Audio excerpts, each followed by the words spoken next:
scrub the spot, get the club to pop. When I come up with the crop, gotta love it or not. I'm hot from the hop to the scrub the spot, get the club to pop. When I come up with the scrub the spot, get the club to pop. When I come up with the scrub the spot, get the club to pop. When I come up with the scrub the spot, get the club to pop. When I come up with everybody, we do it. Everybody, we do it.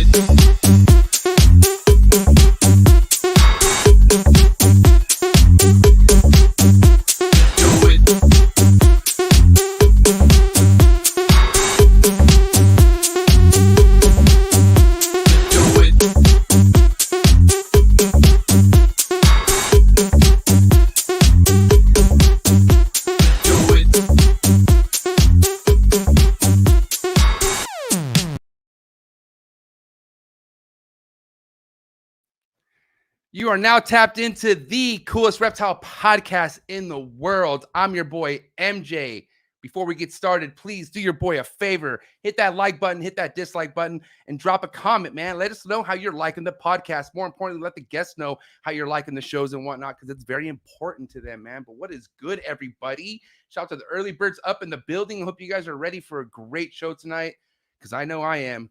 And I know you guys are as well. But before we get started, you guys already know what the deal is, man. For the freshest and bestest rodents delivered to your doorstep, that's that coldbloodedcafe.com. www.coldbloodedcafe.com. $30 flat rate shipping. Day one pinks to mammoth rats. They will go to your doorstep just like that. And then your snakes will be really happy. Your reptiles, any kind of reptiles that eat rodents, are going to be excited to have that Cold Blooded Cafe.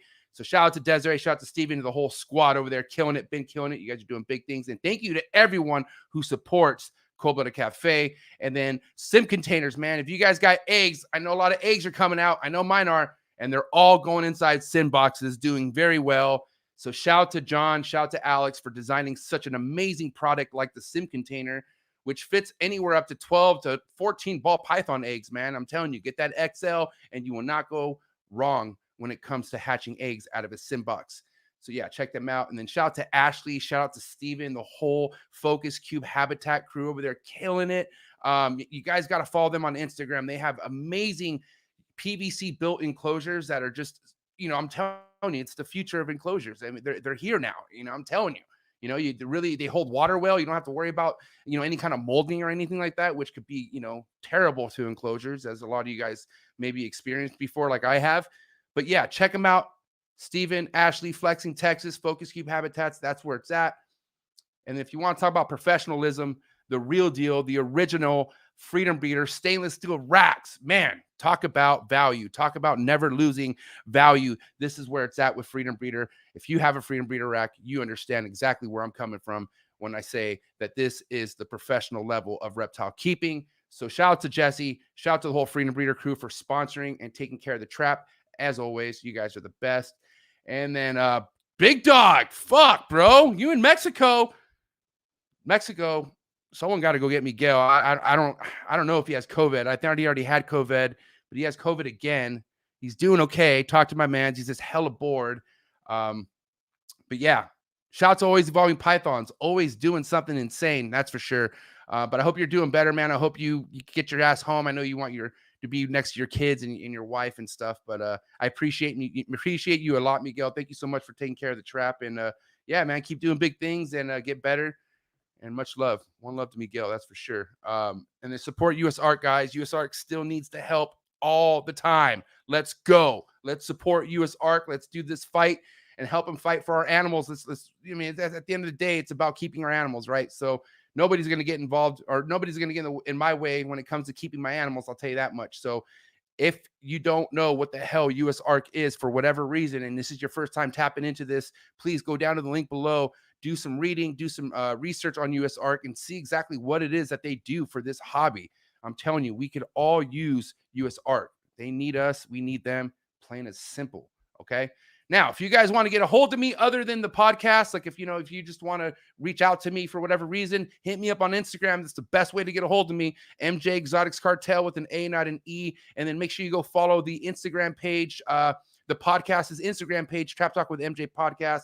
Shout out to my Twitch viewers. Shout out to all my TikTok followers, man. I'm getting my TikTok game up there. I swear, little by little, we're going to keep posting stuff. And then first and foremost, man, I got to say shout out to all my Patreon family members out there. You guys are the real deal. Heavy motivation. I love every single one of you guys. If you out there are looking to be a part of a community where you want to grow and learn and you want to go somewhere with these animals other than, you know, and nothing wrong with just being a pet owner, that's fine. But some people just love animals more. And if that's you, then please do your boy a favor and do yourself the favor. Go down to the link below, click on the Patreon page, and just join the Patreon fam. We get together every Sunday, 6 o'clock Pacific Standard Time, and we talk about everything. I'm telling you right now, man. And it's just not just based around ball pythons, even though ball pythons are the foundation. We love the ball pythons, don't get me wrong, but man, we talk about everything. I'm telling you right now, you're not going to go wrong. All right, early birds. I got to say hi to my early birds because my early birds, you guys are amazing. And, you know, honestly, I'm not going to lie. When I hop in here for sound check and I see that there's people in the comments already blowing it up, that's when my heart starts to race. I'm like, this is going to be a good show. You know what I mean? So that being said, what up to the homie Mike 1776 Exotics? I hope you're ready for a good show. That's a Patreon savage right here. HB Reptiles, another Patreon savage in the building. How you doing, buddy? Another Patreon homie. This might be all Patreon members. Who knows? Forest Pythons, Batemans. What up, man? How you doing, Kevin? The homie Chandler up in the building. Year Zero Reptiles. I hope you're having a good night so far. V-Spec, what is good? Wiz Constrictor, another fucking sick-ass OG homie and a Patreon family member. What is good? Another Patreon savage right here. Marlon, what up, Marlon?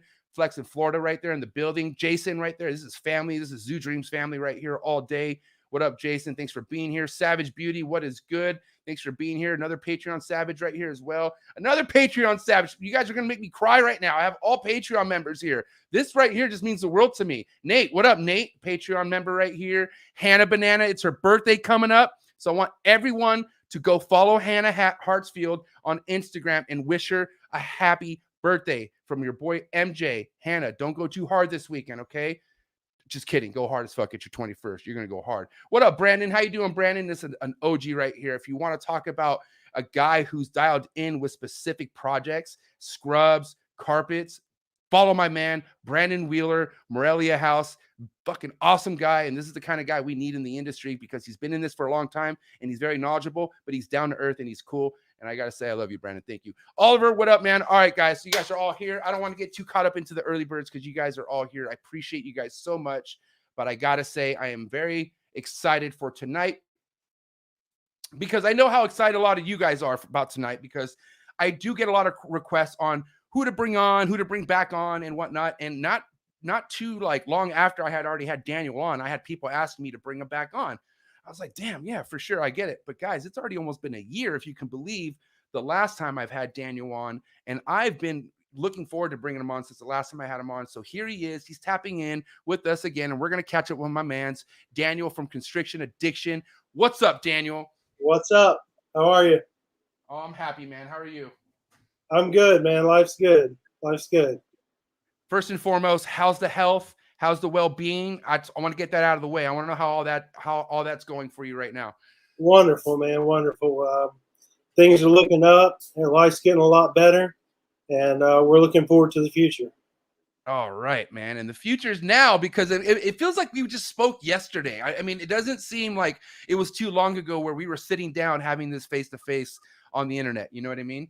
Right. It wasn't too long ago, but time flies, man. When you get caught up in the day-to-day work of these animals, time flies. It does. Days turn into weeks, weeks turn into months. It flies by. I tell people, you're either in a war, getting ready to go into the war, or just coming out of the war with these animals. That's it. Yep, exactly. You're either hatching snakes while we're hatching snakes while we're still breeding. We're getting ready to breed. We're coming out of breeding. We're always doing something with these animals. Right. Well, that's good to hear, Daniel. That makes me excited to hear that your health is most importantly up and going and the ball's rolling for Constriction Addiction again, which, I follow you, tons of other people follow you. And, we see that you're definitely doing things, but, how's it been? So if any of you don't know that, I had Daniel on about a year ago and he made an announcement on his own page that he was going to be leaving the industry, but then he said on the podcast that he was going to stay. So ever since then, let's talk about where the grow's been or not really grow, but where has the adjustment left you since then? Well, and going back to that, man, I don't think there's one person that's done this as long as I have that has not thought about getting out at some point or another. No, 100%. Just 100%. something, right. I was going through a tough time. We had a rough go there for a couple of months. We got through it, and you know, life's a lot better now. It's just a part of life. It's just stuff that people go through in their daily lives. You know, we all have lives outside of these reptiles, these animals that we keep.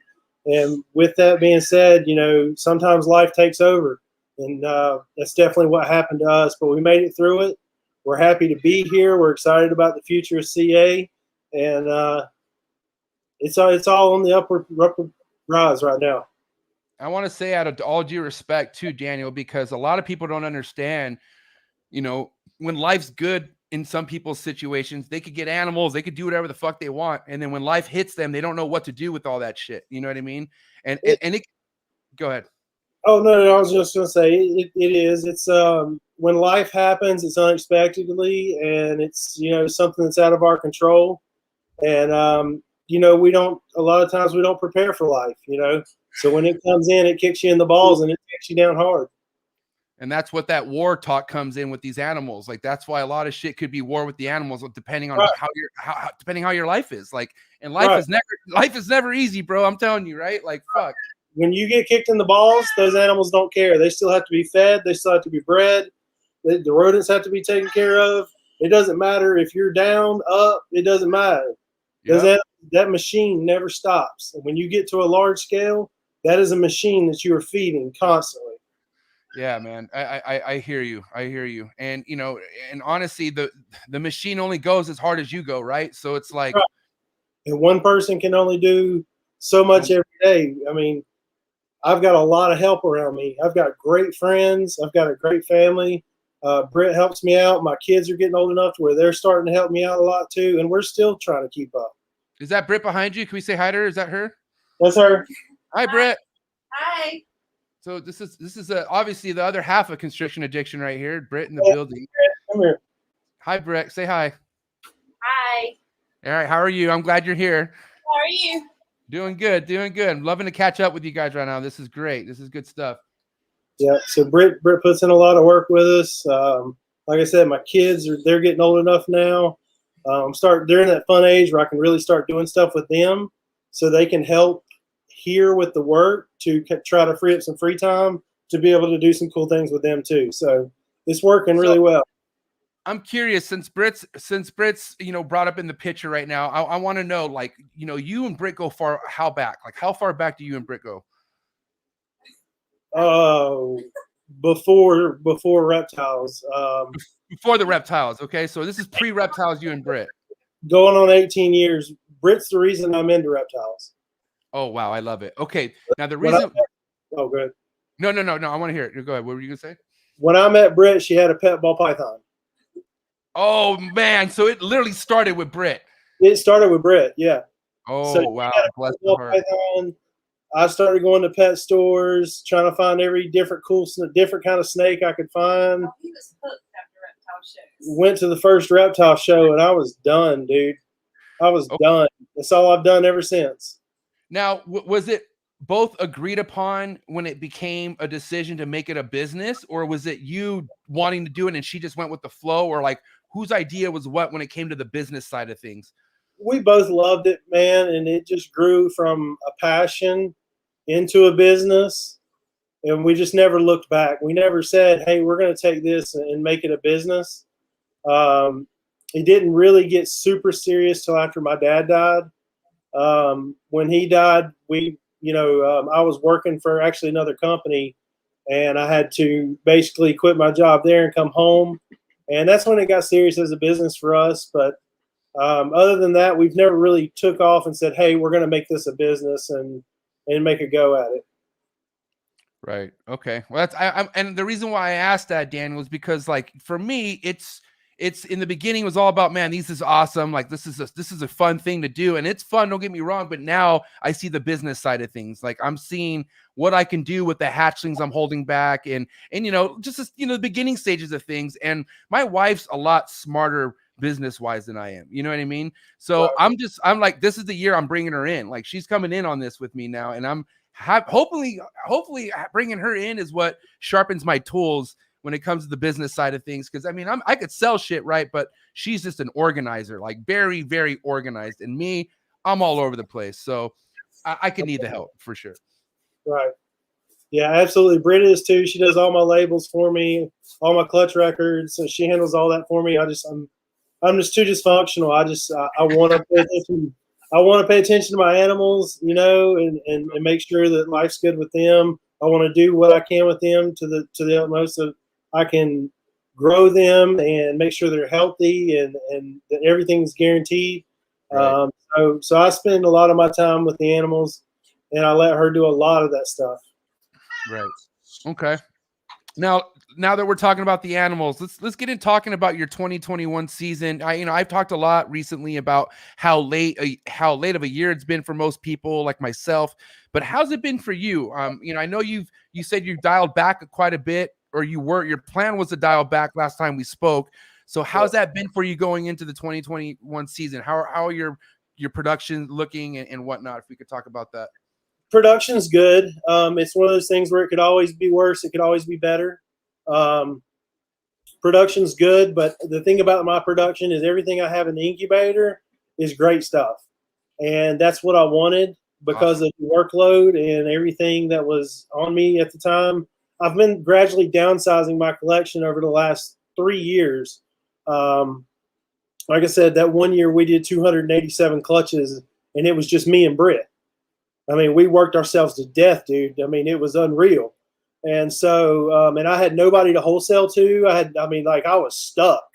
So I have gradually downsized my collection to the same thing that we're all doing right now. What Ozzy preaches and everybody preaches, a small, potent collection. So you're not killing yourself, man, because that workload is it's unreal. It can consume you very quickly. I've always said it's easier to replace tubs than it is to sell tubs.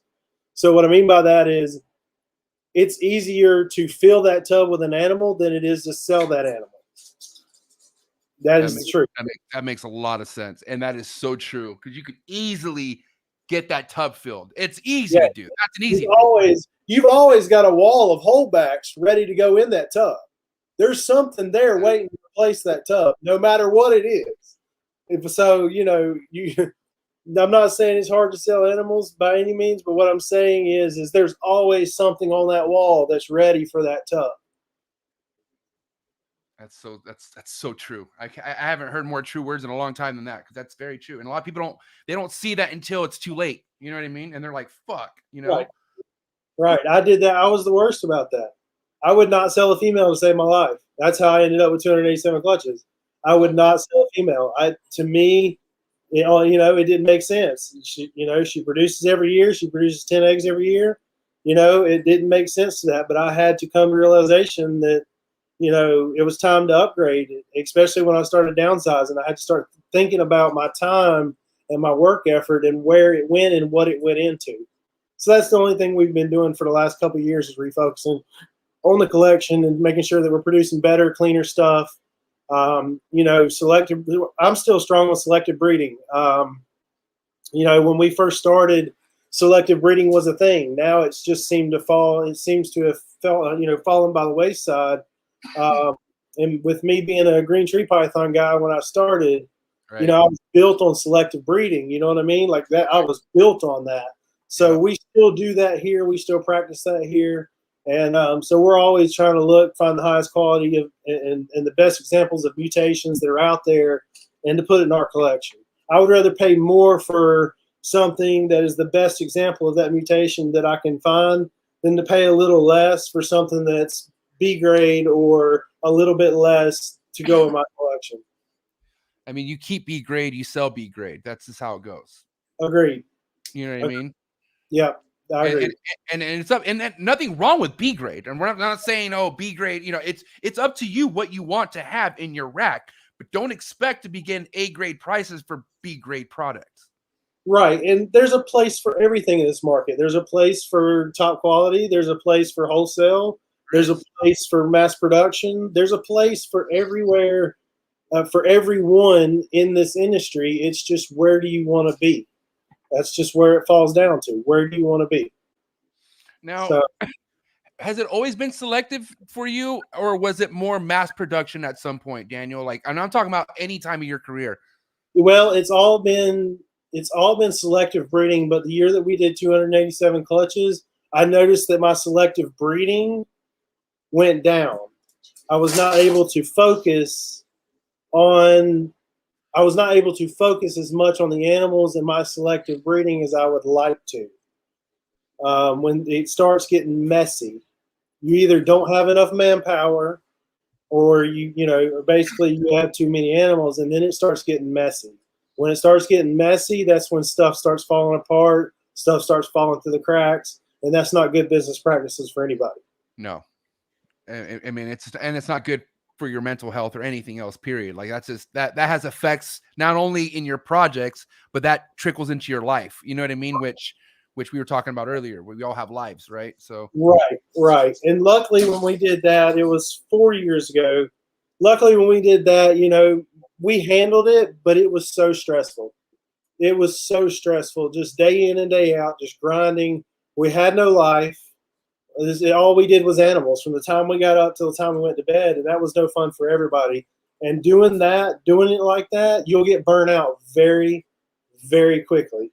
You'll get tired of keeping your head inside a snake tub 24 hours a day. We were working 7 days a week, all day long, and it burns you out. We had kids at the time, and it was not at the time. We still have kids, by the way. But what I'm saying is we had a life that, there for, I would say, probably a year or two really got neglected because the business grew so much. And we just, between me and Britt, that goes back to what I'm saying, one person can only do so much.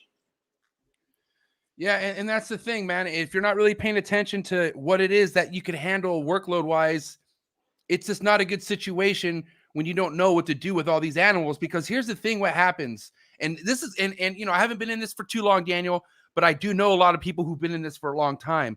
And I've unfortunately have seen some of these people who've loved these animals so much at one point who don't seem to love them as much anymore.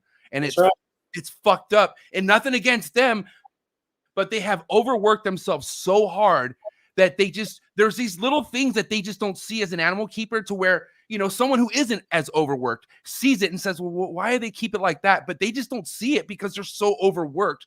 And what happens is the animal gets neglected. Now, like, your overworked fucking habits that just made you not think properly anymore trickles down to not only your kids or your family, but to the animals. You know what I mean? So it's a scary thing, dude. Fuck.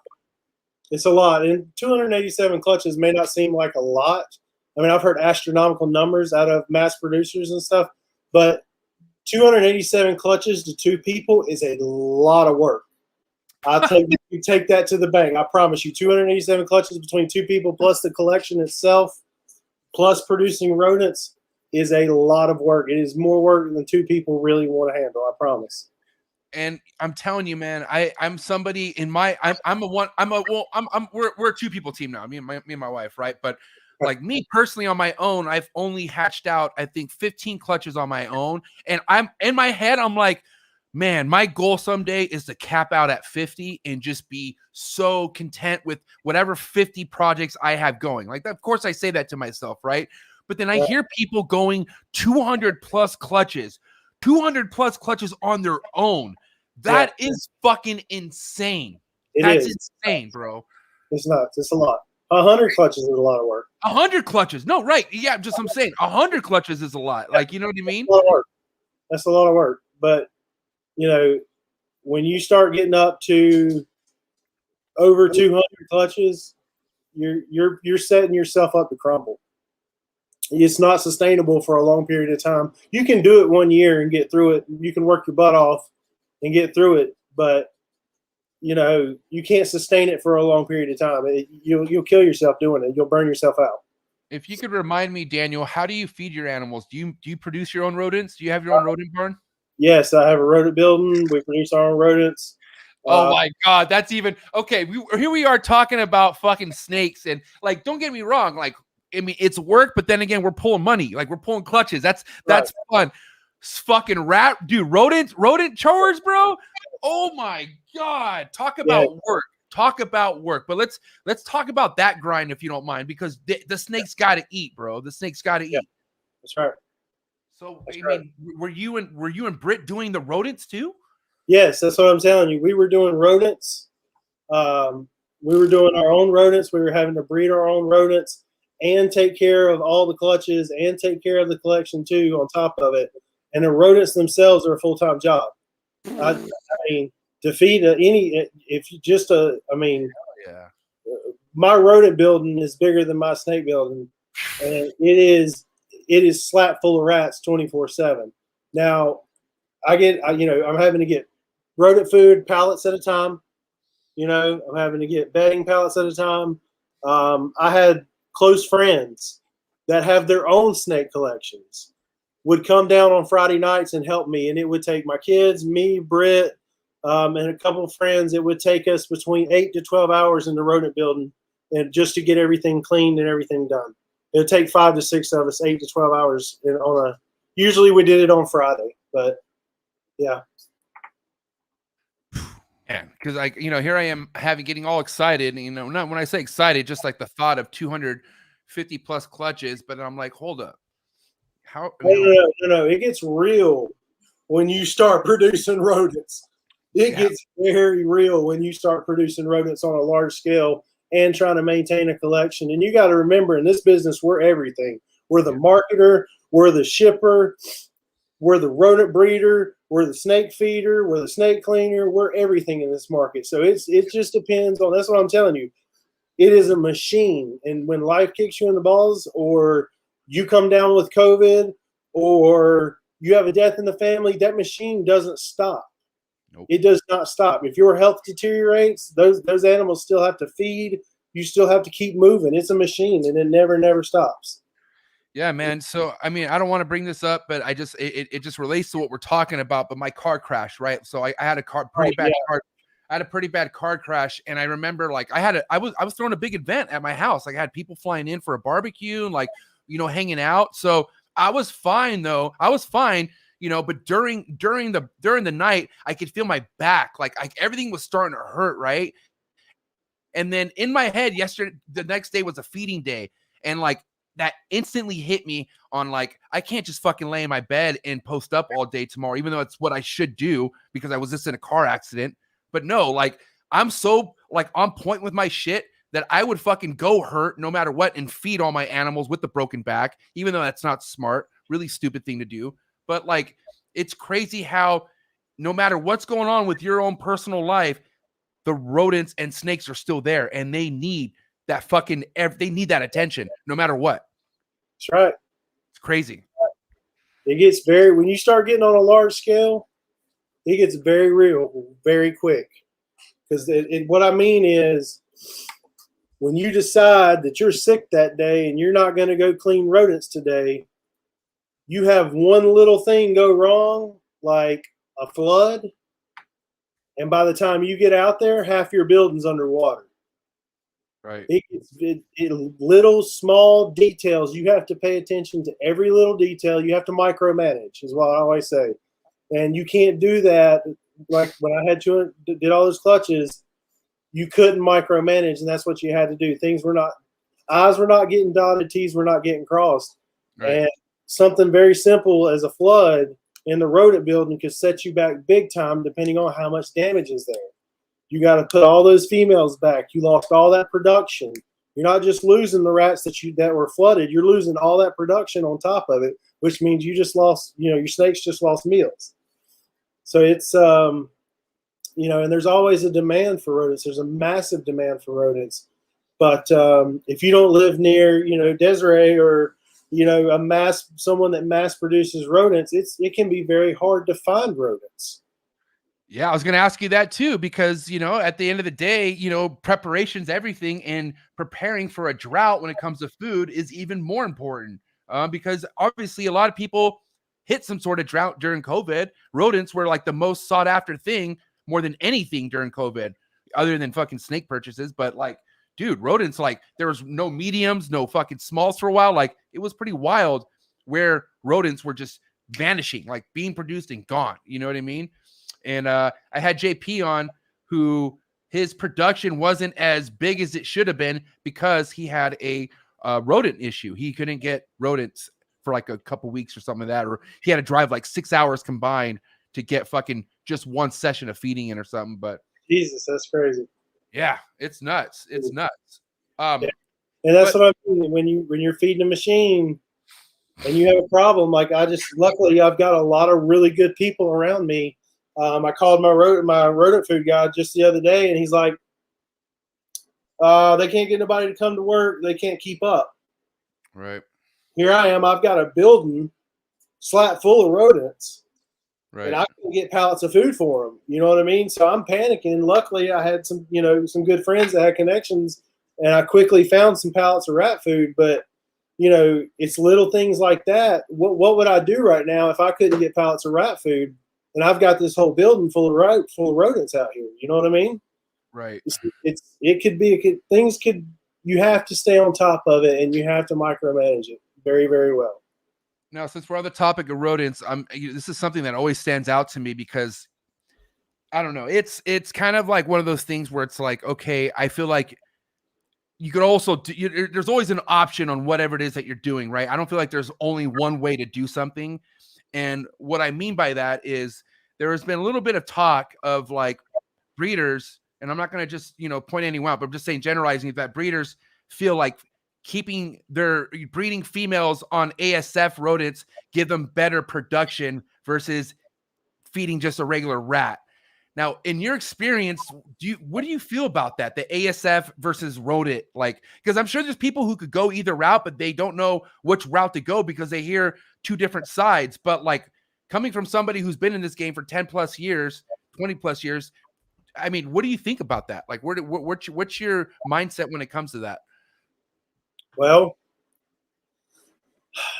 do they grow better on ASFs? Yes. Are they fatter on ASFs? Yes. I've got a friend that's bred nothing but ASFs his whole life. He's fed nothing but ASFs to his snakes. He has the fattest. His males look like my females. I mean, it's unreal, dude. And I mean, he feeds them one feeder size after sulfur every week. They're super fat. They're super healthy. It's a beauty. Is it a better rodent? Yes, but is the whole industry going to switch to African sulfurs? Because they say that they don't get stuck, but I've got animals here that I feed only ASFs to that will not take a rat. So, the question is, that's a slippery slope, because if you're feeding just ASFs to your collection and you go to sell a client an animal, they don't know what ASFs are, nor do they know how to breed them, and nor have they ever worked with them. You're kind of shooting your foot on the sale there. So that's the catch-22. And ASFs grow slower. They don't grow as fast as normal rats. They definitely grow slower. It takes a little longer to raise them. But if you've got a snake that won't eat, you throw an ASF in there, it'll eat. I promise.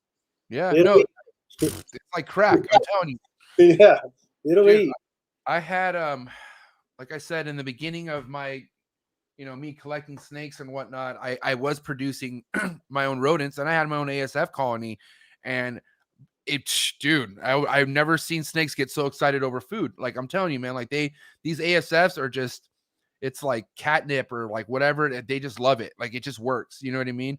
And also, it's also, ASFs are really cool for chondros too. From what I was seeing, I thought like an ASF was the perfect, like a large ASF, like an adult ASF was perfect for an adult chondro. I felt like, but at the end of the day, I'm in California. ASFs are illegal, so am I going to keep going down this rabbit hole and be like, oh, fuck it, let me keep producing ASFs and get everything stuck on ASFs?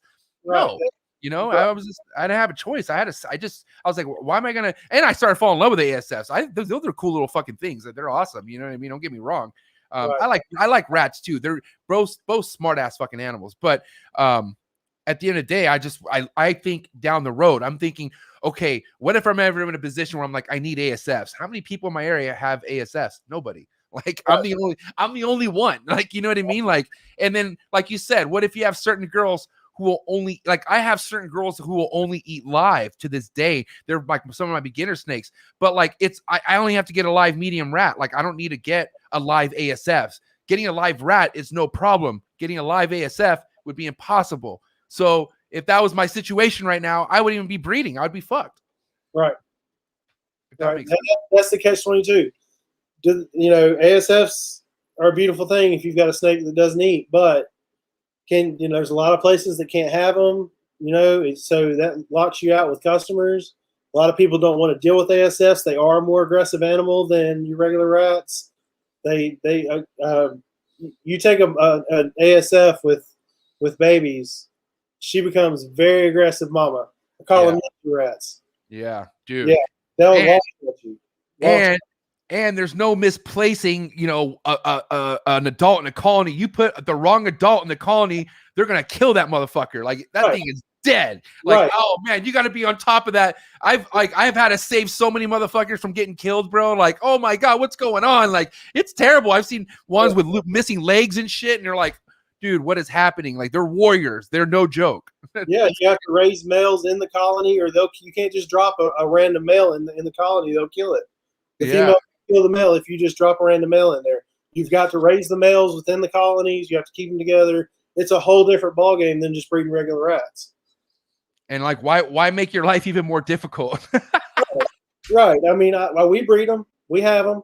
Right. We have ASFs. We breed them. I let Britt breed them for me. I let her deal with them. She's great with them. She does really well with them. I let her handle them. Like she said, she had a great teacher. One of my closest friends has bred nothing but ASF since Richard over at Without Warning Exotics. He's bred nothing but African soft furs his entire time of keeping reptiles. That's all he's ever fed his snakes. Right. So I had we had a really great teacher, and so we've got some colonies and stuff here going for ourselves. Okay, awesome. Now I'm gonna bring this up because it was probably one of the most sought after questions that people were asking. Like, why didn't I ask more questions on?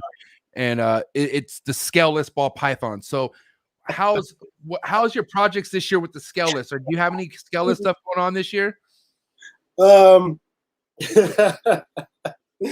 Yeah, I got some stuff going on with the scaleless, man. I'm gonna tell you, the scaleless project, man, that's one that's beat me in the ground. That is one of the toughest projects I've ever dealt with as a keeper. I've bred a lot of different species. I've bred a lot of different animals. We've seen scaleless western diamondbacks. We've seen the scaleless berm. We've seen all these scaleless animals, but these scaleless ball pythons, man, they have beat me in the ground, dude. They've beat me in the ground. I have been working with them nonstop, trying to get results for you guys. Just when we think we've got it down, and I get ready. I mean, I'm talking about getting ready to make a post. I'm getting ready to make a post. You know what I mean? Yeah. Something happens and it goes the other way. But I've got some cool scaleless breedings coming this year. So, some of the things that when you take those scales away, man, the things that you think when we seen how beautiful the pastel was, and we start thinking about how when we combo it with this, it's going to look like this and it's going to look like that. And it comes out and it's completely different. Taking those scales away completely throws off everything. So I can say that I have some really cool scaleless stuff coming, but I have no clue what it's going to look like. I can say I think it's going to be beautiful, but I really hope that we see some really cool scaleless combos this year. But now with the reasoning behind the scaleless project being so difficult, do you feel like they're just maybe not meant to be bred and we should just chill? I'm just asking this. I don't feel like this, but I'm just saying, like, what do you feel like there's like kind of like a sign here? Like, there's a reasoning Like why this haven't been dialed in yet? Why we haven't seen an adult pure scaleless ball pythons on eggs yet? I think that these animals are not for everybody. I think even if I put 10 clutches on the ground tomorrow, it's not going to change the market of the Scaleless project. The Scaleless project is where it is. Okay. If it's took me this long, and I'm not tooting my own horn, but if it's took me this long to try to get one on eggs, you know what I mean? The average keeper, the beginner, is not going to want to deal with that. You know what I mean? Say all the experienced keepers can get these things delayed. That does nothing for us for a beginner market, for the beginner keeper that wants to keep scaleless ball pythons. Do you know what I'm saying? Yeah, totally. So what I'm saying is I've seen follicular development through an ultrasound. Okay, my animals breed, they lock. Just when I think I'm getting ready to see results, and these girls are getting ready to launch, something will happen. Okay, they'll reabsorb, they'll stop eating, they'll sit there and stall and hold their follicles. I've had a lot of problems, and I've been through the ringer. And it's not that I'm just. It's not. Do I think that they have all the absolute reproductive organs to reproduce? Yes, I do. I really do. I don't think there's anything like the desert females where they're missing something or something's going to cause that. I'm still beating my head about it. But here's what we are going to do this year. Because my animals have been at my facility for so long, I'm going to take some of my females, and I'm partnering up with a good friend of mine over at Lone Star Reptiles, Earl Jones. Oh, I'm going to send him. Yeah, I'm going to send him some animals out and see if a change in facility. You know how you have like a stubborn feeder, and when you send her to somebody else and she eats like a scalded dog, you know, right. But you couldn't get her to eat for you. Right. Some of my girls, I've got enough adult females now to where I'm going to take and send some to him, and we're working on this joint documentary together. We're going to film everything from the beginning, from copulation, the development. We're going to do the whole thing, and whatever the results are, we're just going to put it out there. We've beat our heads against the wall. We've worked as hard as we can with this project, and to be honest with you, man, it's just it's taken up a lot of my energy, a lot of my time. I know people have seen me putting up adult scaleless head females and say, "Oh, there's something wrong with the project." It's not that there's anything wrong with the project that we're aware of. What that is that's part of me and my downsizing that I've been going through for the last 2 or 3 years. What I have realized is that one person cannot maintain a massive collection of scaleless ball pythons. And I had to date that I realized I had more scaleless heads than anybody in the world, from what I understand. So all that is me downsizing my collection to getting to a more manageable number myself. Can I be real with you on how I view this scaleless ball python? Yes, if that's please. okay with you. By all means, please, yes. So the scaleless ball python, one of the most unique snakes I've ever seen in my entire life. Pure, no matter what kind of scaleless it is, a scaleless snake is just something just so pure and amazing. You never see anything like it, especially something in person, right? They're incredible. The scaleless was something that definitely like caught my eye. I was super passionate about it. My wife Lily was even like, I want a scaleless snake because she follows Miguel. Miguel was posting it. So obviously, with me being so close to Miguel, I would ask him, like, hey, like put me on the scaleless project. I want in. And he would always say, all right, I got you. We'll talk about it. And I just noticed that Miguel's scaleless ball python stories went from being so much to so little. Okay. And then when I started paying attention to that, and this is nothing against, this is with any scaleless ball python shed. I noticed how fucking fucked up the sheds look when they shed. The sheds when they shed, it's kind of like, whoa, it looks weird. Like it's in pieces. Like it's just not, well, it's not how I like to see a shed personally. Right. If you've got everything right, the shed will be all in one piece. But I understand what you're saying. That's what I'm telling you, not to cut you off there, but that's what I'm telling you. The average beginner that is keeping ball pythons is not going to want to jump through the hoops of scaleless ball pythons. It takes a little more. It takes 3 times the energy. It takes 3 times the maintenance to work with a scaleless ball python as it does a normal ball python. It does. I'm not sugarcoating that at all. They're a pain. They're hard to deal with, and if you have a lot of them, which we have more than anyone else that I've heard, when you have a lot of them, it's a lot of work. It's more work in that machine that you've got to feed and clean every week and deal with. It's a lot. It's a lot of stress, man. And when you've got everybody looking at you, waiting on you to put that clutch on the ground, pressure's on, man. The pressure's on. It's not like we're hiding anything. We're doing everything we can. And when you see those follicles and you see that follicle development grow, you know you've got that I'm winning. You know what I mean? Like I'm almost there. I got this. You know what I mean? And then when they reabsorb, Not really. right. But then when they reabsorb on you or they stall on you, and you can't figure out why, you know what I mean? I'll have more girls to breed this year. I've only been breeding a couple girls up to this year, but this year I'll have more, which is why I'm going to send some to Earl and let him see what he can do with them as well. But the thing is, you know, when they stall on you and they reabsorb on you and you're like, why? You know what I mean? And you don't want to shoot yourself in the foot and say, oh, they're garbage. This doesn't work. Well, why? Because she reabsorbed? That tells me nothing. You know what I mean? That's not a definitive answer, a snake reabsorbing, because we have snakes that reabsorb every year in our collection. You know what I mean? Let me ask you an honest question, Daniel. Yeah. How many females that you attempted to breed, scaleless ball python females, did you attempt to breed that ended up dying on you? Did you have any of that die or roll on you? Every single animal every single scaleless female that I have ever hatched is still alive at my place to date. I promise you that. Every single animal that I have ever hatched and kept, female-wise, is to date at my place right now. So it's not like they're dying or anything. It's a production thing. It's I don't know what it is. It's something. It's I don't know. I've beat my head against the wall. I haven't. They grow very slow.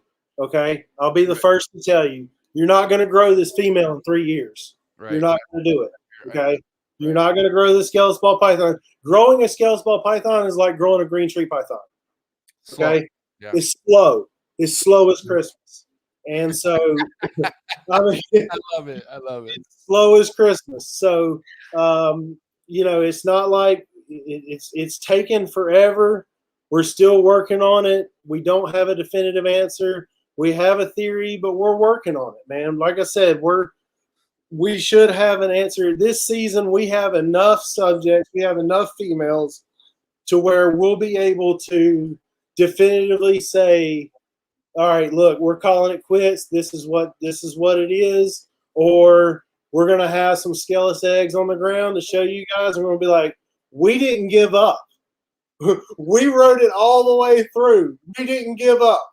We did it. That's where we're at with this.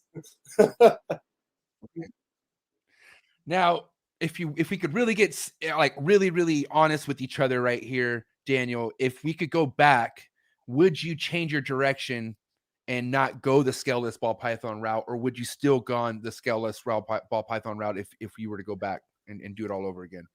That's a tough question, man. And the reason why I asked that, Daniel, is because I don't mean to cut you off. The reason why I asked that Daniel, is because you got to understand, with people who come into the hobby also look for new avenues to take. Like, there are people who want to be different. So, like, you're laying it on pretty thick on any new keeper out there should be heads up about the scaleless ball pythons. But if you could go back, I want to know, would you not do it then, or would you still go for it? That's what I want to know. Man, I was so sure, man, when I spent all that money on scaleless. I spent a chunk on scaleless. And scaleless took me a lot of places, okay, in this industry. It taught me a lot of things in this industry, a lot of things that I will use for the next 20 years of my career here. But the thing about it is, obviously, the project did not go the way it should have went. We did not profit from the project like we should have. The project did not launch the way it should have. It was failed from the beginning. It was doomed. So in that aspect, would I have been more successful taking a different road? Absolutely.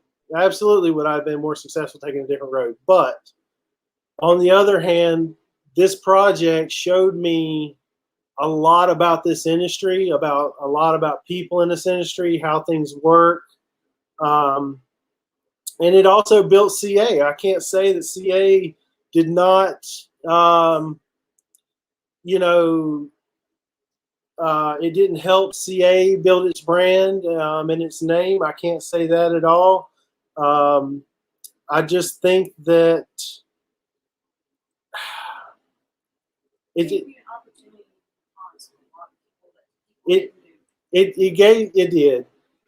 It gave us an opportunity to learn from it, educate, grow from it.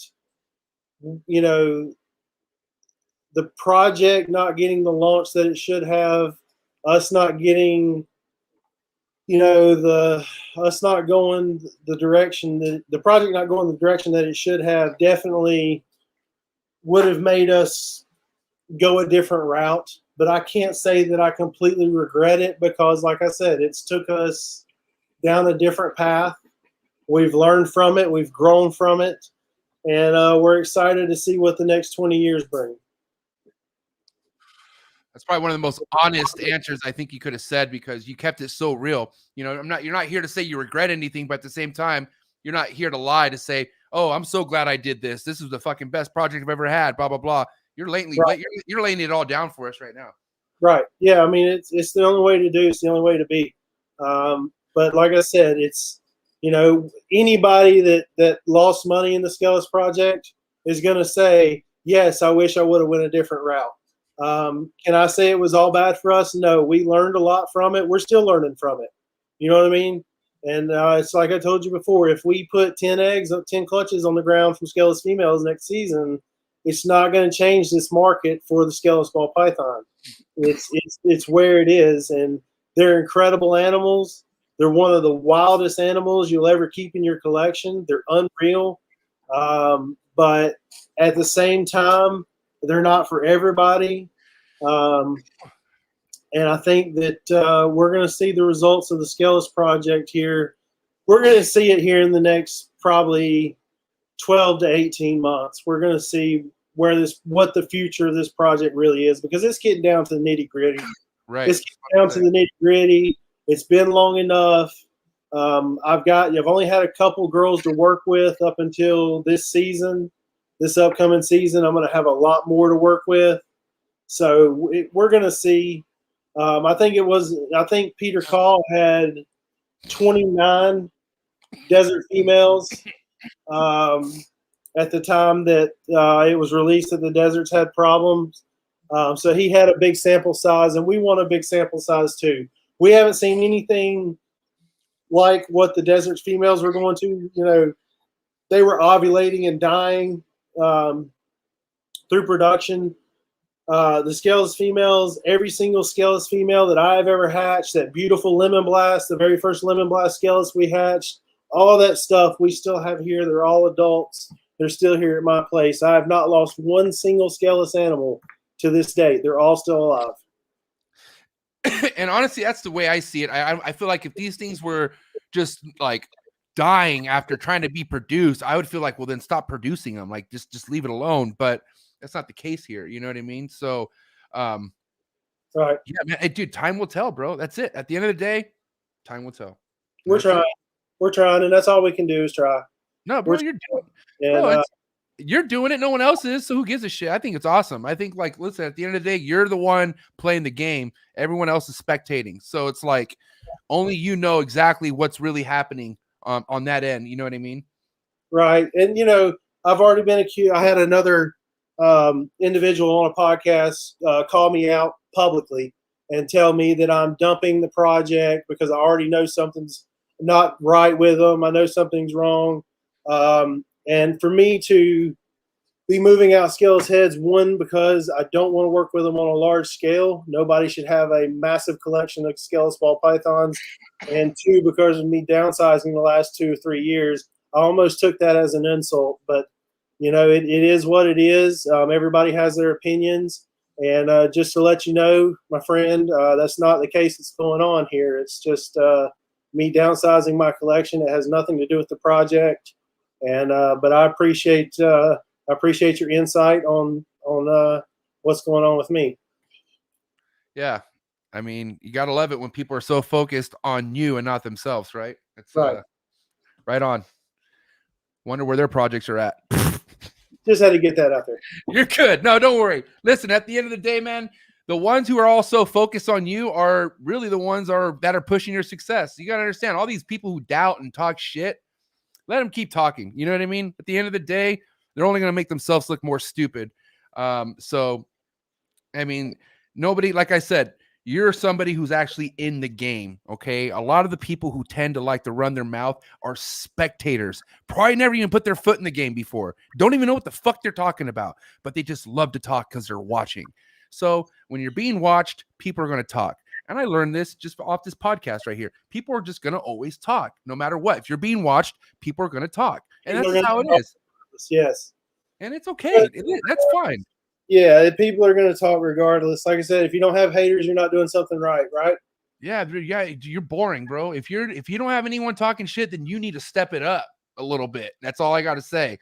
Yeah. That means you're not creating enough fucking, guilt or like regret that people have. The thing is, people have insecurities, right? And when they see somebody doing something that they wish they could have done or want to do and they just don't have it in them, it becomes into anger. They get mad. They go, oh, that should have been me. Why not me? Well, because you don't fucking have it in you. That's why. It's not meant for you. This game is not meant for everybody. It isn't.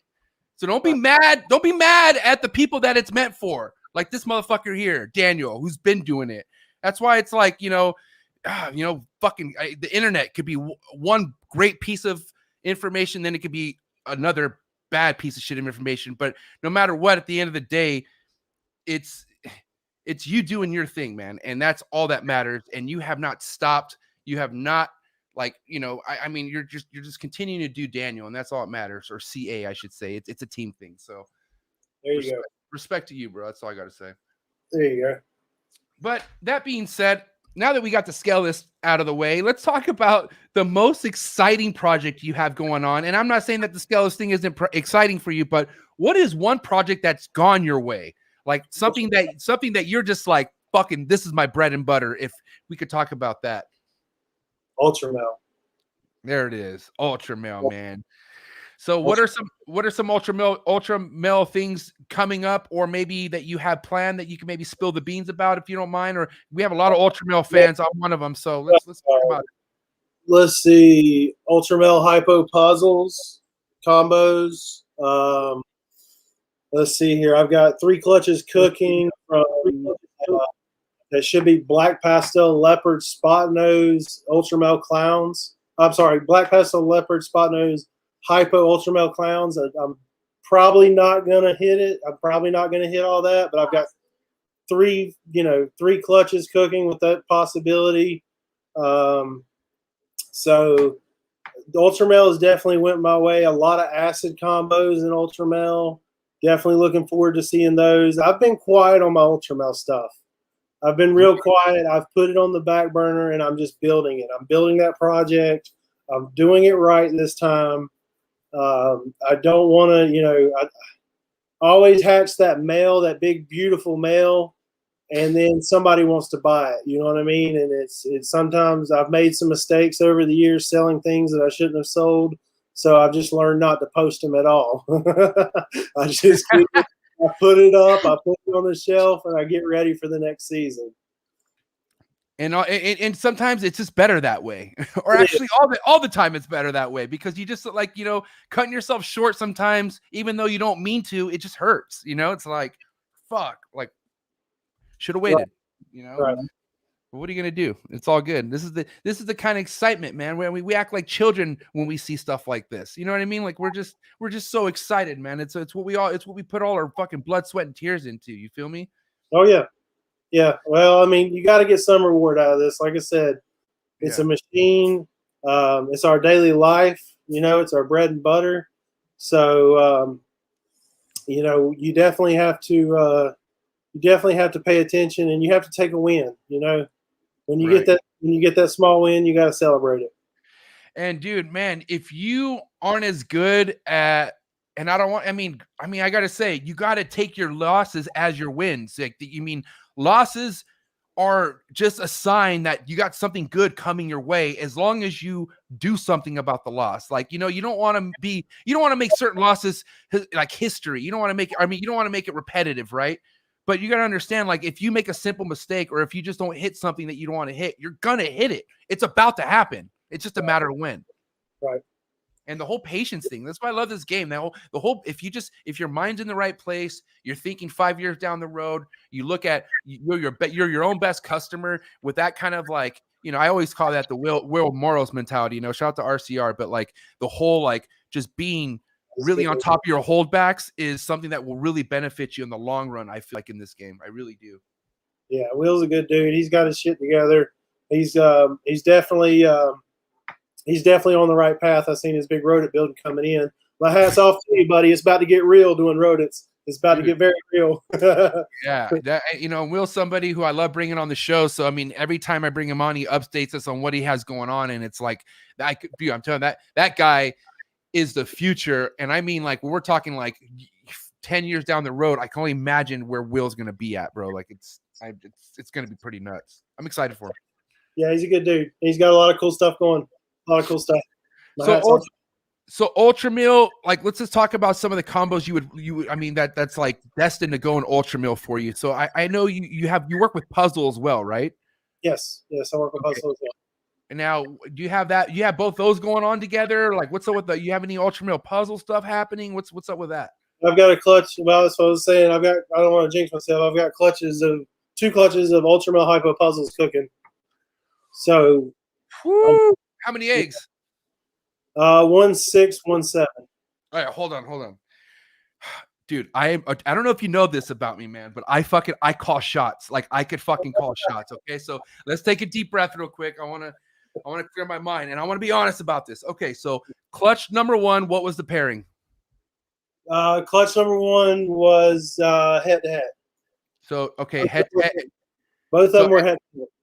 So het puzzle to het hypo, or what can you say? What was it? Het what? It was black pastel. All right. Sorry.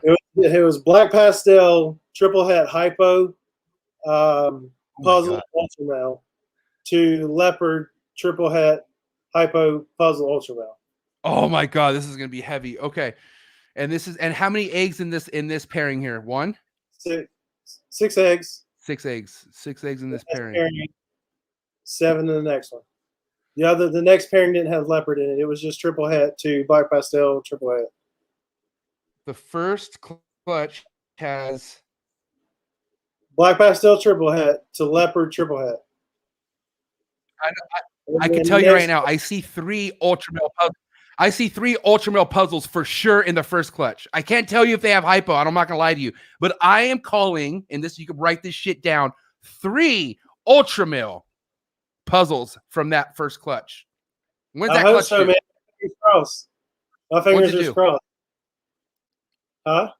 When's that clutch due? Oh, I have no idea, dude. If you've seen my Instagram, I've been getting nothing but clutches and no babies. I've got incubators flat full, and I've got nothing hatching right now, like 0 hatching right now. But I have got incubators full of eggs. Okay. So hold on. So everything's been going late for you this year as well, or is that how it always goes for you? It's been late this year. Yeah, it's been late this year.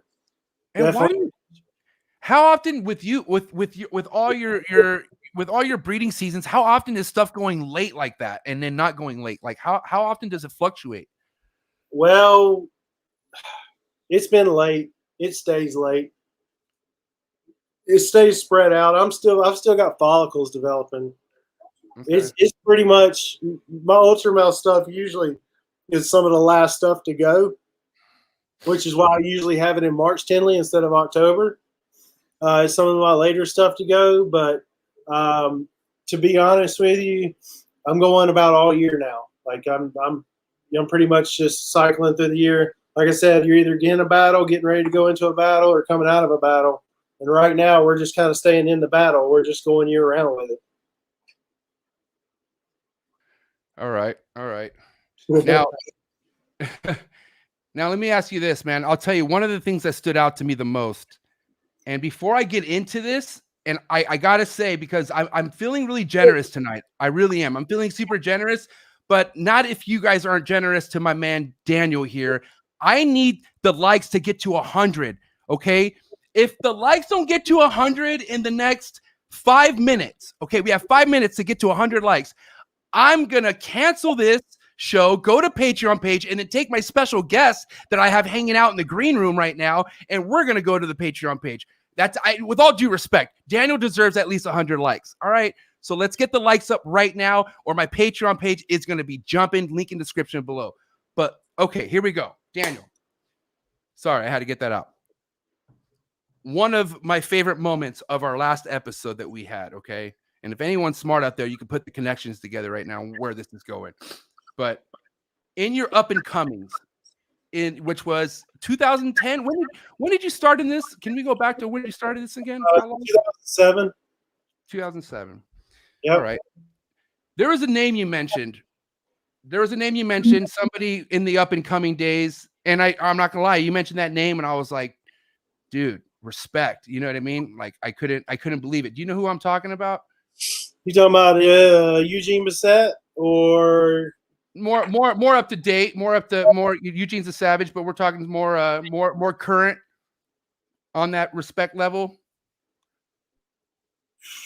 Beginning days. I was like, wow, really? Like it was during that time I asked you who were you looking up in that time, and you know. Oh, you talking about like Rico Walder or keep going. Greg Maxwell? Keep going. Was the Green Tree guy or Ball Python guy? Ball Python guy. He's a close Ball Python guy. Man, there was so many. There was is he still in the game? He is the game. No disrespect. I mean, he's the game, bro. Come on. Let's Kabelka? Fucking Justin Kabelka.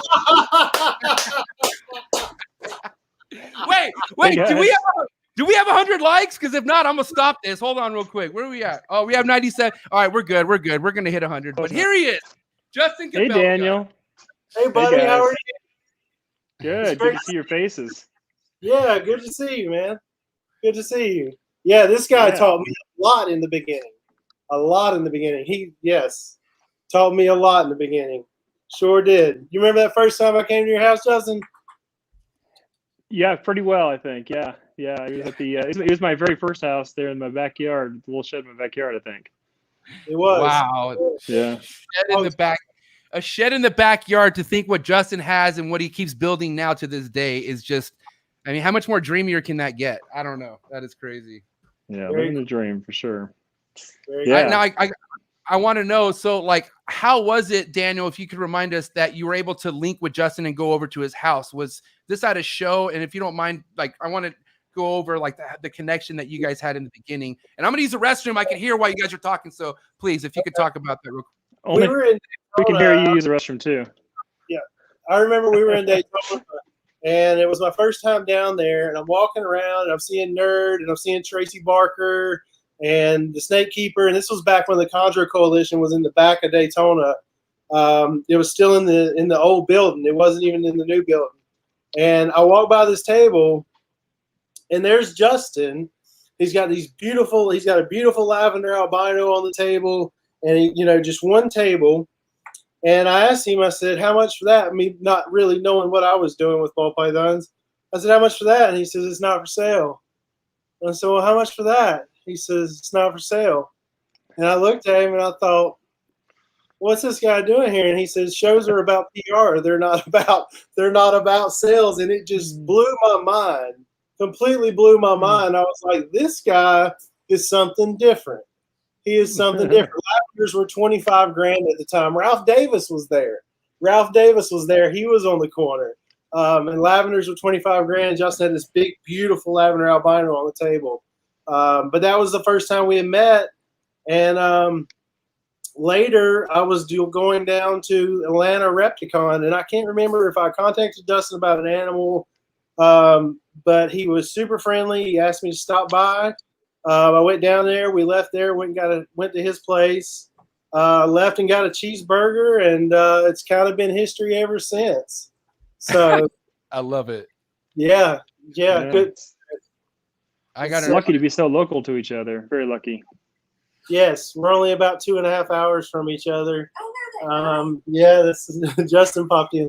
So yeah, like I said, man, I have the utmost respect for that guy. What he has accomplished and the things that he's done in this industry is unreal. You've killed it, dude. You have absolutely killed it. It's unreal. Oh, thank you. Well, you're a dinosaur along with me, being in it for this long.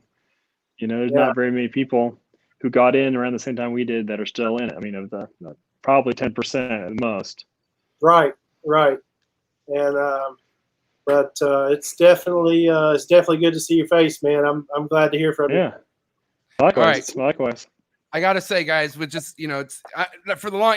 I usually don't have a problem talking, but right now I don't know what to say. I'm just excited to have both of you guys here right now because you got somebody who I look so highly up to, Daniel and Justin. But here's Daniel giving you the props, which I feel like a lot of people who've been in this.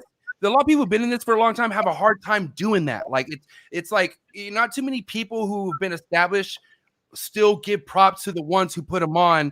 And I love seeing this. This is what I'm talking about. Like this is I don't know. This is good shit. But I gotta say, Justin, I mean, how do you feel like it's been seeing Daniel's growth since coming in as like somebody like just brand new coming to your house, like wanting to buy some of your stuff, like to this point now? I'm not gifted with the memory that Daniel is, unfortunately, but I do remember your first visit and everything. You know what stands out in my mind, Daniel? One of my earliest memories of you would be it was actually at the Myrtle Beach show. Oh my God! And I forget there was some project that was hot at the time. Was it GHI or something that we were just like going round and round about? I forget the details of it, but I remember you welcomed that show and your setup there. I don't think I vended that show, but that was one of the earlier memories I remember. And yeah, I mean, like I said, longevity is so huge in this business, and to go through and take the punches, year after year. I have utmost respect for anyone who does that, because in the end, that is the hardest thing. Anybody can breed a ball python, but breed a ball python, do it on a high level, make great stuff for a decade. That's an elite thing right there. 100%. I've definitely taken my punches over the years. That's for sure. Oh yeah, we all have, right? Yeah, I mean, we all have. But, you guys, Now let me ask you this, Justin. We were, me and Daniel were talking about like, how life could come at you with all these animals, and sometimes people aren't prepared. But do you have any memories in your like beginning stages where, like, if you really weren't prepared, things could have been bad for you with like either a rodent shortage or anything like that?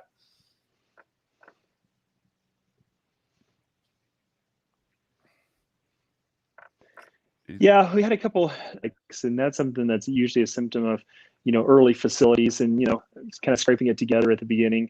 We had several situations like that. We had incubator failures. Actually, there was a time around 2009 that I almost hung it up. I lost one of my best breeder males, and I was just so devastated and demoralized, that I was like teetering on just giving up at that point. And I didn't foresee that. I don't know, just like, it's just a grind for so many years initially, for so many of us, you grind and grind and grind, and you never really feel like success is guaranteed. And you really don't get a taste of the success for quite a while. And so it's easy to early on be like, I'm not sure this is for me, and I'm tired of giving up every weekend and every night and every thought and every moment and thinking about these snakes and be obsessed with them. It's like, man, it'd be easier not to do this anymore sometimes. So it's one of those things. Exactly. It's just one of those things. Like it's just one of those things that just comes with it for sure. And it's just, you just always gotta be ready for it, even though sometimes you never really are. But what are you gonna do? I tell you, I remember a time Justin saved my butt one time, and I'll say this: the first time I ever vended Tinley Park was 2012. I had one little table, one little setup. Didn't really have much to sell, and I wasn't doing very well. I was worried about making the bills and stuff like that. And Justin come by and picked up some Mystics for an overseas client, and saved my butt at that show. Saved my butt, made my show, and I never got to say thank you for that, Justin. But Good. I really appreciate you saving me for that show. I love spending my clients' money when they give me an opportunity. It makes me look really good. So overseas, like, can you buy a bunch of animals for me, Justin? Yeah, I can. No problem. Okay, now if it's one thing that really stood out to me, I remember in the last episode I had with Daniel, Justin, is like I kept like praising how I love Daniel's like setup at shows. I love his brands. I like how he matched. Like that shit just stands out to me. And then you're like, it came to mind. I was like, wait, Justin has an amazing table too. So like your guys' setups are just something I feel like would be so iconic next to each other. But I mean, when was the last time you guys bended at a show together? Do you guys remember? The last Tinley. Last Tinley. Was it last Tinley? Not the yeah, it's not the one in Schaumburg. 2 years ago. So it was Tinley Park, Illinois. Yep. Before COVID. Before COVID. Yep. That was the last time we've been together. It feels like a lifetime ago. COVID has made time move at a slow pace. Yeah. That's crazy. It does. That's crazy. Now, Daniel, if I remember correctly, you're not going to be doing as much shows, or you're just going to be doing local shows. What's the deal with with shows with CA now? I'm going to stick to my same schedule, man. I do Tinley Park, and I will probably venture out to Texas. And those guys, I don't know if I'll vend, just depending on how things are going. But I do like to get out there and see the Texas crowd and see everybody, and at least go out that way. But I'd like to get around a lot more. I would. As far as CA setting up, you're looking at Tinley Park. And it's about the only show I think we'll bring CA animals out. And then you too, Justin, will you be at Tinley, or are you just gonna just show up and hang out? I will. No, I'll be there, but I'm terrified that this COVID thing is gonna somehow knock it off schedule again. Now they have this like resurgence, like knock on wood or something here. But yeah, man, he was looking so likely for a little bit. Now it's looking scary. But we'll definitely be there if it's on. Yeah, we'll see what happens. I mean, fuck. I mean, are any other shows being canceled right now yet that you know of, or are they already starting? I don't think there's any to cancel yet. Yeah, it's just a matter of how bad it gets. Some of these, like I know California's locking down again, right?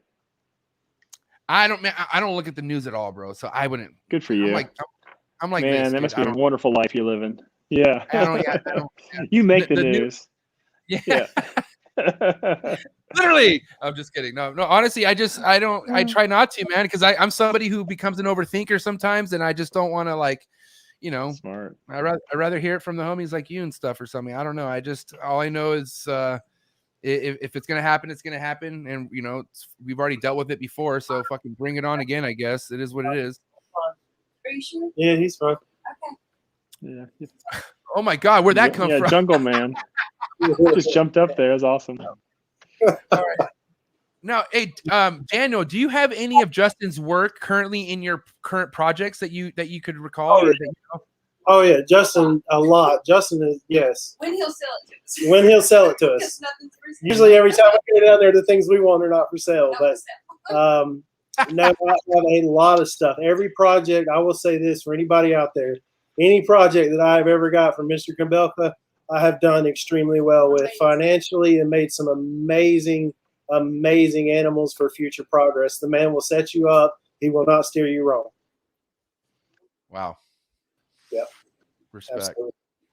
Absolutely. But no, I do have my best, and I just go in so deep on stuff for such long term that Right. and you don't have to worry about him like the old guys. When you bought from them, they would crush you the next year with more production. They would crush you on price. They would mass produce it basically, and they would crush the guys that they sold to underneath them. Justin's not like that. I mean, he reset the bar for this industry. Like I've got some leopard pinstripe desert ghost pods that I'm getting ready to hatch that came from Justin's stock, and I really can't wait to see those. Yeah, it's some really cool stuff. But everything I've ever bought from this man, he's never steered me wrong. I would not hesitate to buy from him at any given point. Respect, mad respect. Now, coming from two people who obviously you guys don't mess around with your holdbacks. Holdbacks are very important to the both of you, as they should be to everyone. But Daniel and I, Justin, were talking earlier on how if you're not smart and practical with your holdbacks, you could maybe possibly put yourself in a position where you're not holding back the right stuff, right? Like meaning like when it comes to running out of space or whatever, like not being able to sell certain things. But and you can answer this first, Justin, if you don't mind. But when it comes to you looking at a clutch and deciding on a holdback, what really, like, what does it really take for you to want to have a holdback out of that clutch? Like, I mean, how do you get practical with your holdbacks? Basically, is what I'm trying to ask you here. Yeah, there's no real rules to it. It's really a good gut feeling, and you get better at it over time. I generally have a feeling of I'll start with around, I'll probably keep 15% of what I hatch. The best 15% is the goal.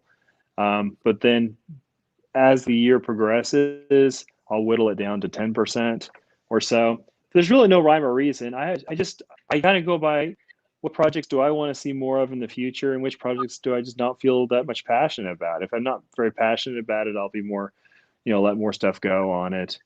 I just, you have to find that mix between, because you're going to get the most demand for the best stuff, right? The stuff that I want to hold back is the people that want the most from me. So you got to find that balance between cash flow and, reinvestment. And I wish I had a formula, but every project is so different. It's like the stock market. You're always like, do I like this stock?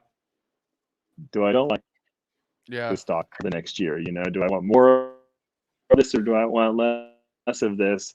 And sometimes you make a mistake. Sometimes you keep a bunch of stuff and you're like, this really was a pointless project, and I wasted a bunch of money. But you lose on, you win on a couple, so you end up good.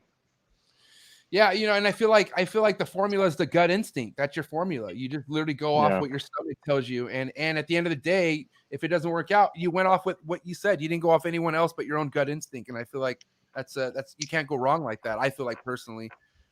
Right.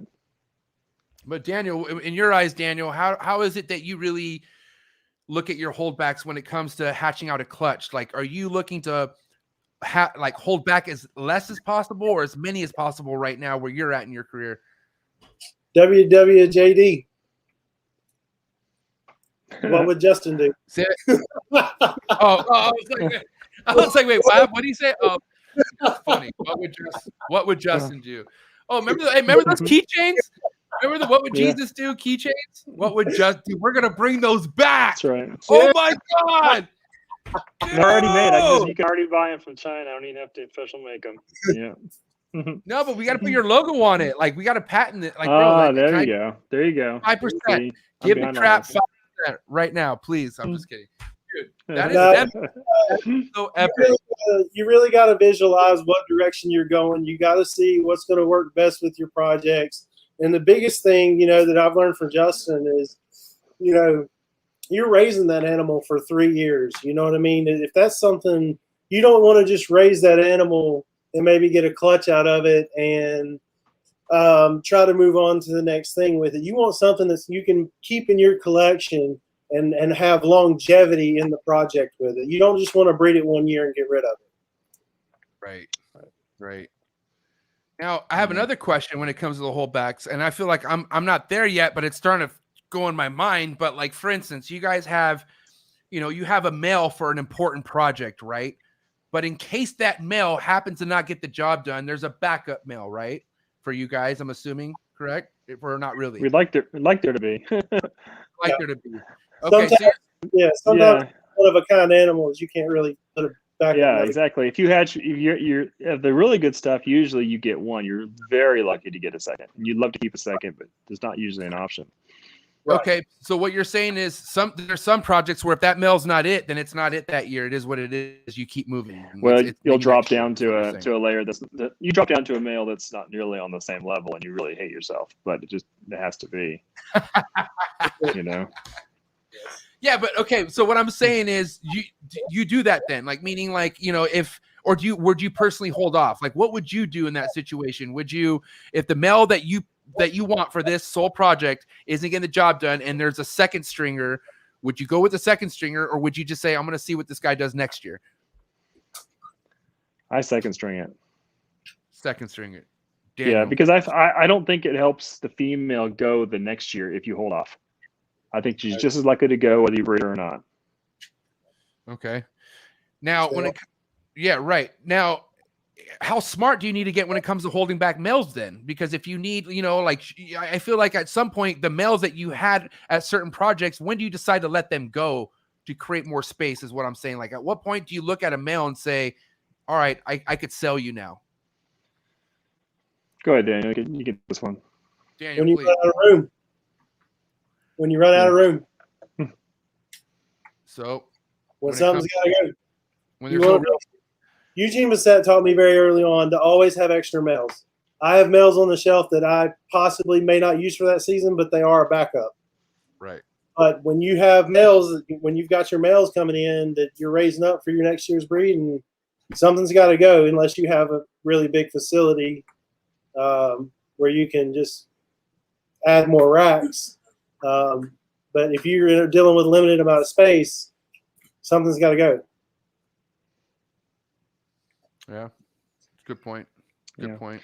Yeah, for me, I do it based on when the better male is breeding. So I'll wait till the better male is actually breeding, not just that he's big enough or that I want him to, but he actually is taking over. The girls are being coverage, and I can see that there's no likely reason I would use the backup male. Then I'll consider letting it go. Or sometimes I'll hold it just to the end of that season, just in case the better male drops off for some reason.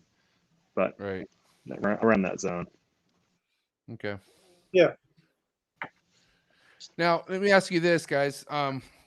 Lately I've been hearing, not too much of a fuss, but this is mainly for people who aren't really invested in ball pythons, but I feel like ball pythons are like usually the stepping stone to anyone who comes into this industry. But you guys both use Morph Market, or do none of you guys use Morph Market, or what do you? Say that again. Do any of you guys use Morph Market? Yeah. You guys both use Morph Market? Yeah, we use Morph Market. Yeah. Okay. Now, lately, there's been a change in how they do their memberships and whatnot. It's all based off off your inventory, right? On how much your inventory is and whatnot, on how much you could put out and whatnot. But with those type of changes, I mean, do you feel like that's something that's going to be good for the hobby in that direction, or what's I want to get you guys' feedback from you two, since you guys both use it and you guys are really, really too big in the game. So. Well, my membership is up, and I'm not aware of the changes that you just brought to my attention, so I'm going to let Justin have this one. All right. Yeah, they're doing it now, Daniel, based on the total value of the snakes that you have up. Actually, I need to double check and make sure that's correct. But they changed the tiers, and it's certainly oh man, I'm confused. I looked into it a lot, and then I upgraded, and then I forgot about it. But in general, they raised their prices in general a little bit, and they added some extra tiers and like matured the process a lot.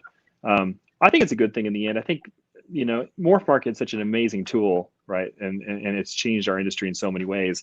And I think that they're doing the right thing. I think they're doing the right thing. Now, that doesn't mean they can't make the wrong decision and push it too far. But that's going to be to their detriment. I think think it'll be good Okay. though. Right. And I asked you guys because you guys are on that higher caliber when it comes to the inventory and what you guys are selling. You know what I mean? So I just don't know what people on that end of the spectrum when it comes to memberships feel about these changes. You know what I mean? I haven't really talked to anyone about that. So that's why I wanted to ask you guys. Now, just to anyone out there, if you're like, yo, I want more details on this, Morph Market put out information on their blog with the updates on why they made these changes. So there's definitely information out there, and I will put that in the link in the description below. And I just, like I said, my big curiosity on how it would affect the bigger breeders versus the smaller keepers. Because like I said, I based off what I read in my research, your membership determines on how much your inventories you're going to be selling, I guess. So I don't know. Right. Yeah, I think my costs doubled, but it's still such an amazing tool, and it still costs less than one show, for a year on Morph Market. So Right. Yeah, absolutely. I agree. Yeah. I feel like either way, I think Morph Market is definitely here to help. Like I feel like we're in good hands with what they have designed and what they feel like. Because this update that they've done, or this membership change, they had already had planned in 2017. And it just didn't become in effect until now. So 4 years of this plan they sat on, and you guys gotta understand how much has this hobby grown in 4 years? Like, dude, oh my God, like it's growing by the day still. But the last 4 years, a huge chunk has really been added to this industry. I feel like. What do you guys feel? Oh, it's exploded. It's exploded. The market has definitely exploded. Online has been unreal. Like he said, Morph Market is worth every penny. It's such a useful tool. The market is unreal online, especially just since COVID has hit. And I think that we're going to see it continue to go up. I think we haven't seen the best of it yet. Yep. What do you think, Justin? Yeah, big time. It's amazing how much growth it is, and I still feel like we have very, very, very little entry into the vast majority of the population has no clue what we do. All you have to do is walk into any place and say you breed designer ball pythons, and no one's going to know what that means yet. So I don't know if you say, I don't know. I would say if you show 10 people on the street a piebald, or just a piebald, a little baby piebald, probably 4 of them would love to have one, right? Yeah. And then you look at probably only 1% of the population in America even knows about them yet, right? So it shows you we have a lot of market to capture, and that as it grows, it's just going to become more and more amazing and dynamic. I'll never forget this. Like the first year, I remember the first year I got a clutch, and just out of curiosity, and keep in mind, I didn't know much then, but out of curiosity, I wanted to go entertain the pet shop owner down the streets, like what he would say, like how much he would want to buy these animals for, right? Like quote unquote. And I'll never forget this guy. He told me a $20 for a normal, which is like, all right, cool. And then he's like, any morph on top of that's an additional $10. And I was like, what about pieds? $10. I was like, what about an albino? $10. Like, and I'm like, what the fuck? He's like, listen, no disrespect, but nobody knows what the fuck that is who walks into this shop. They're gonna look at a cool snake and they're gonna pay a price, and that's what it is. And I was like, well, I'm never gonna sell to a pet shop, period, ever in my life. And I walked out, you know what I mean? But all he's saying is like, based off the people who walk into here, they're not gonna spend no fucking $300, $400, $500, $1,000, $2,000, $3,000 on a ball python, is what he was saying. They just don't know. They don't know better. You know what I mean? In a pet shop, Don't you think that's different now, though? I feel like people spending money on pets is very different. Yeah. Right. But we're talking about like, okay, but like $1,000, especially since COVID.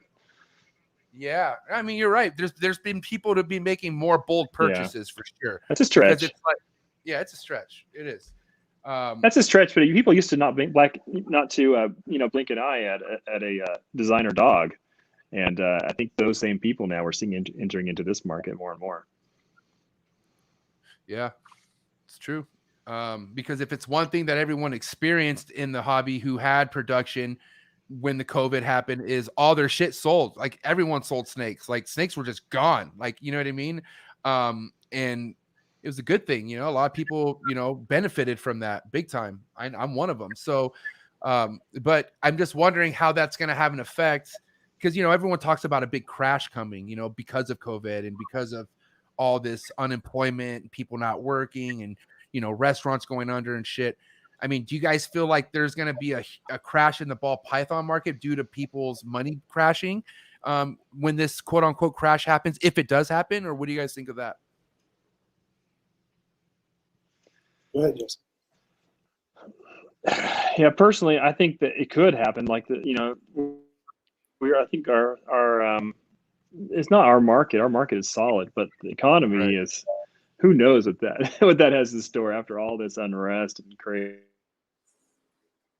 We've made it through many crashes, though. We've been through, and and just the government, borrowing money and giving it away. Yeah. So, but it's all true. Exactly. So if the economy crashes, I'll tell you demand, but right now the demand is so much faster than our supply that you could probably cut. I'm guessing you probably got 50% of the demand and we'd still sell all of our snakes. Right. I think. So I don't see it really hurting breeders. Are really straightforward. It would slow down the market, but I don't think that any of us would just be like, oh no, we got to do something different now. I can't foresee that at all. Right. Yeah, that's a good point. Now let me ask you, Justin, with this year with your projects,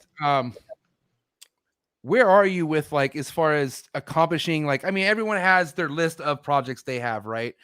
Like, let's just say 7 out of 7, 10 out of 10. Where are you at with your projects this year? Like, how many are you hitting versus how many you want to hit?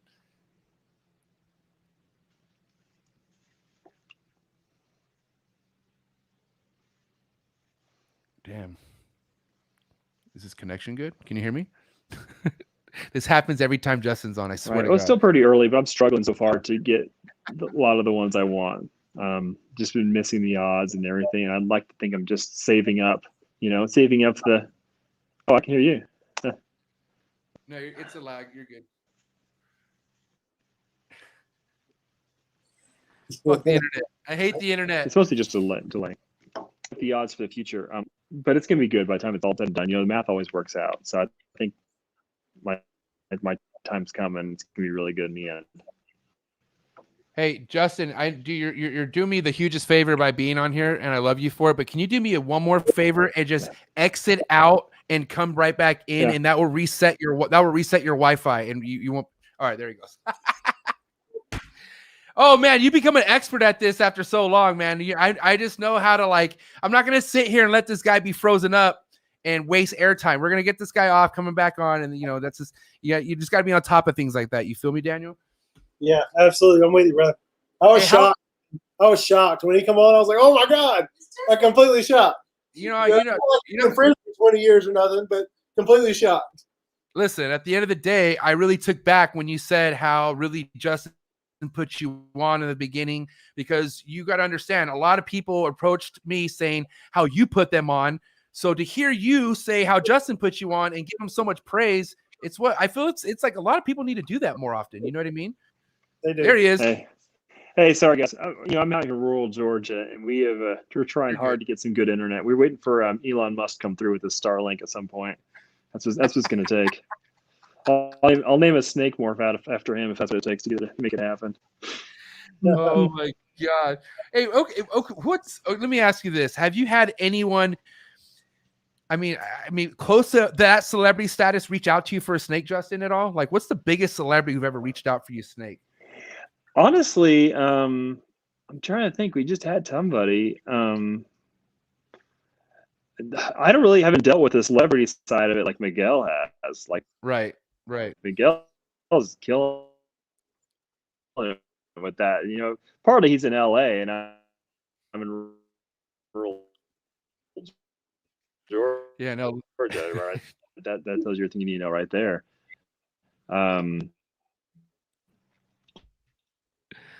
Fucking rural Georgia for sure. dealing with somebody recently. But for most, for the most part, it's I get to watch jealously while Miguel, cleans it up over there. Makes all the moves. Oh my gosh. What about you, Daniel? You've had any celebrities reach out to you and get a snake ever in your career? Just out of curiosity. No, not really. Not really. Miguel, like I said, like what Justin said, Miguel's crushing that side. He's crushing that side. He's definitely that side. I feel like that's another reminder of why this ball python market doesn't have any sights of crashing anytime soon, because how much other people are getting involved. Don't you think? I agree. Yeah. I agree. Big time. All right, Justin, real quick. I have to ask you, Justin, because you and I talked about this before, and me and Daniel were talking about how late our seasons are going this year. Where are you at with your seasons? Have you noticed females laying for you later on in the year as well, or where's that with you right now? I would say it's a bit later than typical. This year, a little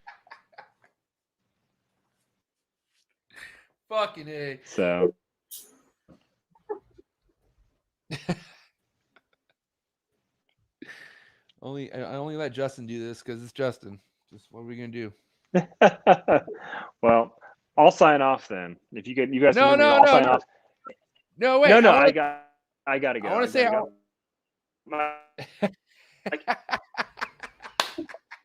my kids are sitting here. All right, love you, Justin. Thank you. You're the man. Thank you. We got to work out that Wi-Fi issue. Hey, love you guys. When I'm there, for sure. Hey, Justin. Damn, Justin, he's the man. What it feel like? What it feel like to talk to him though? I mean, I know it's been a long time, right? Not as long as you think. It hasn't been that long. I just, like I said, when I had everything going on last year, I kind of disconnected from everybody. Right. But man, I got the utmost respect for that guy. Like I said, he's awesome. What he's done for the industry is unreal, and I have the utmost respect for him.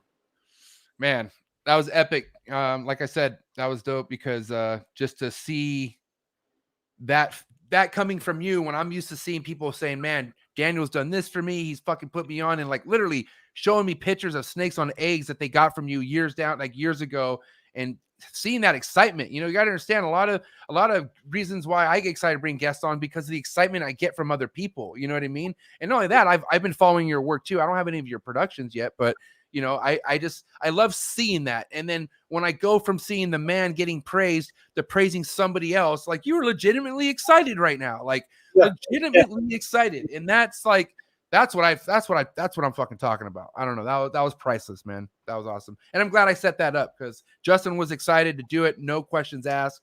He was super stoked to do it. And yeah, memories, man. Good shit. Yeah, that's pretty cool, man. That's pretty cool. So, all right.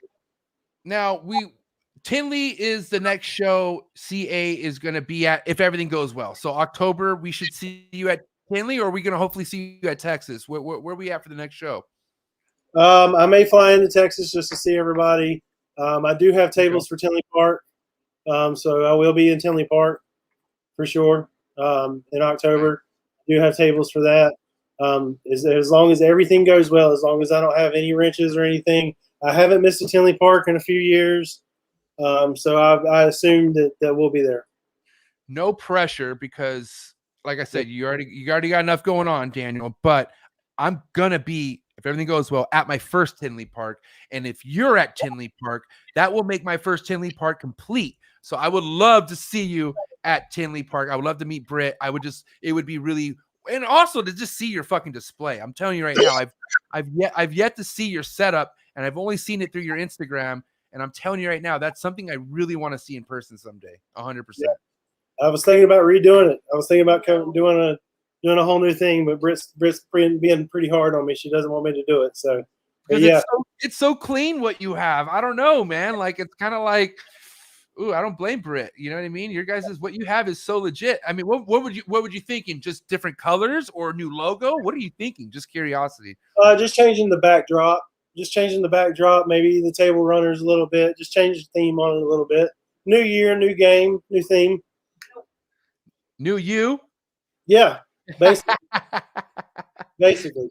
Oh man, epic, bro. Well, hey Yeah. Daniel, I got one last wrap up question for you before we get into some hot seat questions. Okay. Sure. Now I'm just out of curiosity, you know, like we were talking earlier about, you know, the growth in the hobby and whatnot. But do you feel like people coming in nowadays, people who are coming in with more of the money hungry side of things, not really money hungry, but just more like projects focused, right? Do you feel like a keeper going in with that mindset has a better chance of longevity working with animals versus the other way around? If that makes any sense. Yeah, you've got to have a long game and a lot of patience and a lot of determination to do this. You can't come in this money hungry and think you're just going to kill it when you just on your first clutch. I mean, Right. you can do it's a lot easier to date to do this than it's ever been before because of all the information that's out there on YouTube and Google and Facebook and all the groups and stuff. It's a lot faster learning curve than what was out there before. But like I said, I think that you've got still have to have that mindset that this is not going to happen overnight. And this is not quick money. This is a lot of hard work. It's just a lot of work. And it's a lot of dedication to get to a level where you're being recognized. It's very, very tough. Yeah.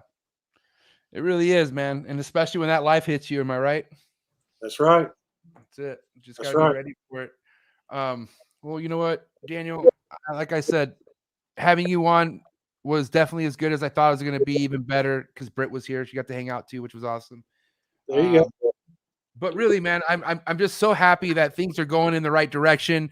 I do definitely see the progression that you were talking about from the last episode. So everything's going according as planned. We're knocking on wood that, you know, health is good on all parts. Fucking, you know, we could get this COVID thing on chill mode at least at some point, so we could all get back to, you know, our shows, which I can't wait. But man, just keep doing your thing, man. That's all I got to say. I'm very excited to see what's to come for CA, man, for sure. Appreciate it. I appreciate you having me on. It's been great. Let me ask you this, Daniel. Did I hit you with hot seat questions last time, or did I not hit you with hot seat questions last time? Oh, I don't even know. All right, let's do them again then. It is what it is. Here we go. Okay. Oh, all right. I'm ready. All right. So we're going to end this with a bang. Hot seat questions for Daniel, Big CA. And I don't need any explanation. Please, just it's either one thing or the other. Okay. You ready? Ready? Not really, but yeah. All right. Hot seat questions for Daniel. Frozen Thought or live? Live. A cut or no cut? Cut on day 60. So cut. You're a cutter. Plain and simple. On day 60, after the first one pips. But you've cut an egg and you will still cut an egg. I've had my days where I've cut eggs early. I just don't see no point in it. I cut eggs. He's an egg cutter. That's it. All That's right. it. Big All right. flexor or no flexor? What? Big flexor or no flexor? No flexor. Oh, that's a lie. You flex, bro. I've seen your displays. I've seen your displays. Daniel's a big flexor, but I'm not. I can't tell you that. I'll let you. All right. So, quote unquote, no flexor. Now, thank you, Britt. Thank you, Britt. Thank you. The Instagram doesn't lie, my man. You flex all day, and that's a good thing. I'm saying, you know, so a lot of people think like, oh no, but hey, bro, it is what it is. It's your work. Let your work flex all day. It is what it is. Sports or no sports? No sports. NASCAR or no NASCAR? No NASCAR. Heavy. Okay. Steak or fish? Not since Dale Jr. Not since Dale Sr. died. When NASCAR died, when Dale Sr. died. Wow, that's sad. I remember that day. I was a young boy. That was a really sad time. I remember that because how close him and his son were. You know what I mean? It was sad. Yeah. Do you classify fishing as a sport? Hell yeah. Are you kidding me? Yeah, so definitely a sport. Yeah. Bro, Yeah. fishing. It's like, are you talking? Are we talking like just like bass fishing? Are we talking deep sea? Because that's either way, that's all sport. All fishing, yes. All I fishing. love. Yeah. Okay, well, since we're on the fishing subject, do you prefer freshwater or do you like the saltwater fish? Freshwater, Nice. What do you like to catch? catfish. Nice. Ooh, do you like to eat catfish? I eat catfish, but I don't eat what I catch. I don't eat the Okay. big one. Yeah, Okay. we fishing for monsters. Okay, the big ones. Okay. Yeah. All right, cool. Van Halen or Sammy Hagar? Van Halen. Yes. Eminem or Machine Gun Kelly? Ooh. Say it. Eminem. Thank Eminem. you. Yeah. All right. He's MGK. I don't know about all that. Oh my God. He's MGK. I don't know about all Yes, that. you do. No, it's like Eminem said. He had enough money in 02 to burn it in front of you. Oh my God. Okay. West Coast rap or East Coast rap? Oh, East, I East guess. Coast? Yeah, East Coast. Yeah. Favorite East Coast rap? Favorite East Coast rapper? I can't name one. That's why I didn't answer the last one correctly. Dude, you're just like the last guest. Oh my God. Bro, Went with East Coast, but I can't. can you at least say you know who Wu-Tang Clan is? Do you know who Wu-Tang Clan is? Yeah, they were. Yeah. I Okay, know thank you. The last guest, okay, let me tell you this. No disrespect. Shout out to homie Garrick. But the last guest said, I asked him, favorite, I was like, West Coast or East Coast? He said, East Coast. I was like, do you know the Wu-Tang Clan? He's like, nah, never heard of them. I died. Okay, oh, that's respect though. Okay, cool. Little word association. Okay, Daniel. First thing to come to mind: milk. Milk. Shake. Okay, cocoa. Cocoa. Bedding. Stuck shed. Water. Substrate. Coconut. Day 55. Cut. Oh yes, I love it. Okay. Instagram trolls. Non-existent. There, I love it. Okay, now Daniel, very important. Something were to happen and one has to go forever, and I mean forever. Facebook or Instagram, which one would you get rid of? Facebook. There you have it.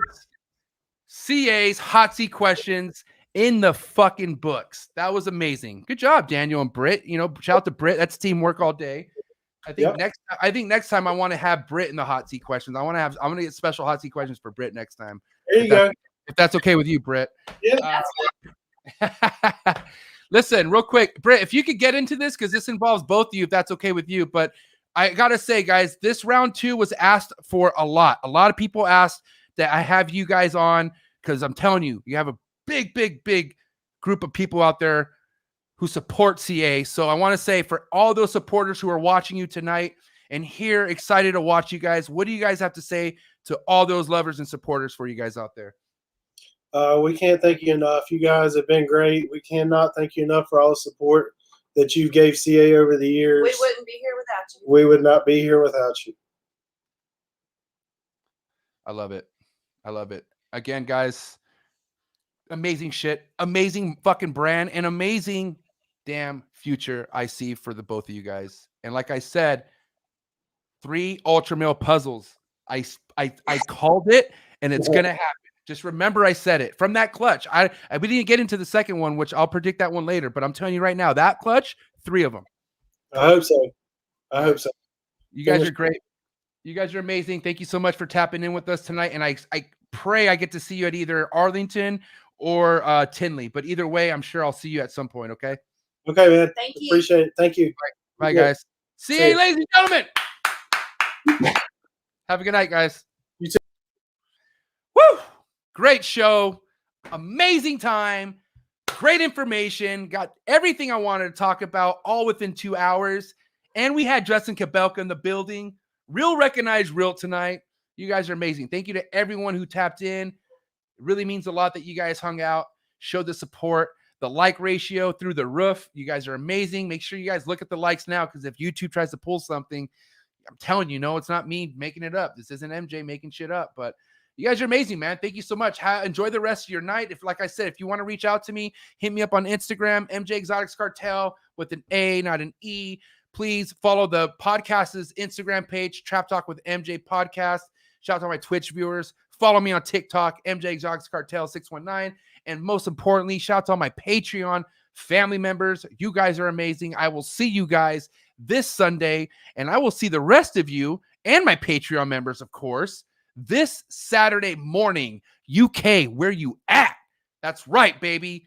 We got an international trap session going down this Saturday morning or Saturday afternoon, depending where you're at, but it's going down 9 a.m. Pacific Standard Time, okay? We have Gavin from Balls to You and Christian Davidson from Dorset Pythons. I look up to these two guys heavily from the UK since I've stepped foot in this industry, and I cannot wait to pick these guys' brains, man. Two really knowledgeable ball python breeders that I feel like not only am I going to enjoy, but you guys out there will really enjoy. So make sure you guys are ready to tap into that because it's going to go down, man. And like I said, man, thank you so much for supporting this channel. And yeah, you guys have a good night.